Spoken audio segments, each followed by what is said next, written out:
So, Dad, how did you get to Texas? Well, it's a long story. And it really starts with my grandparents, your great grandparents, that came from primarily from Europe. We look at my mom's family, your Bubba's family.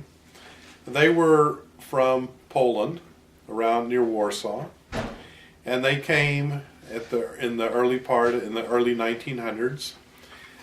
What happened is there were a lot of Jews that came in through New York, and there were actually quotas. The people in New York were worried about too many Europeans, Eastern Europeans, poor immigrants coming into New York.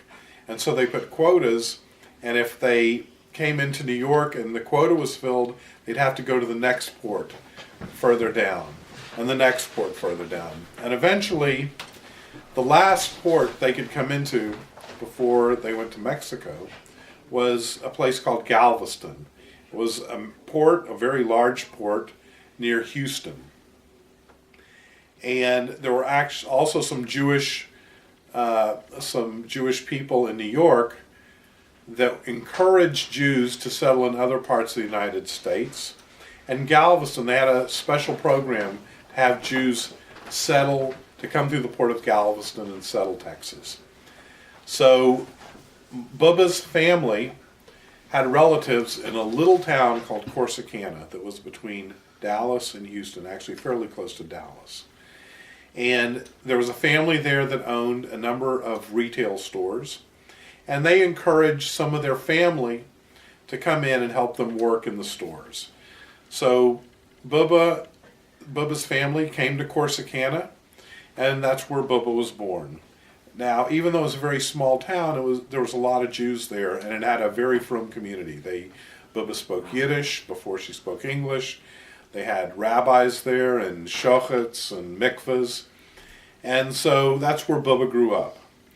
Zeta's family came from New York City. His mother, Hannah, was a third generation New York, and Moshe, who Moshe's named after, came from Hungary, came to New York as a teenager, and met Hannah. They got married, and they actually became fairly wealthy. They had a number of retail stores and were doing quite well. Zeta was born in Brooklyn and moved up to the Bronx, which were the fancy schmancy suburbs, and they were doing quite well until the recession hit. And the recession, they lost all their money in the recession. And my grandpa, had relatives in Texas. So he came down to Texas to work. And when Zeta was a teenager, the whole family moved from New York City to a little town called San Saba. He went from a major city, one of the biggest, probably the biggest in the world at that time, to a town of less than 1,000 people. He couldn't understand how the people spoke because they spoke with a real strong Southern accent. And eventually he learned that Southern accent, which was good because it helped when he met Bubba.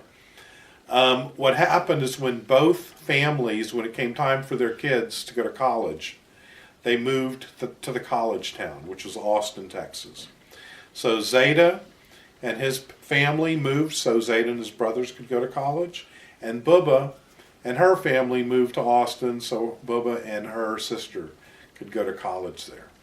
And lo and behold, that's where Bubba and Zeta met. They met at the University of Texas. And they got married and stayed in Austin and raised a family. And that's how I ended up being born in Austin. Very nice. So, what was it like growing up as a Jewish family in Austin, Texas? Well, Austin is a very nice town. It's a large university town. It's the capital. But it has a small Jewish population. And so there weren't a lot of Jewish kids around. In my high school, for example, which was a large high school, 1,000 people, 1,000 kids, there were 3 or 4 Jewish kids. That was it. And the other Jewish kids were Reform and didn't identify that strongly with their Jewishness. So I was kind of the token Jew.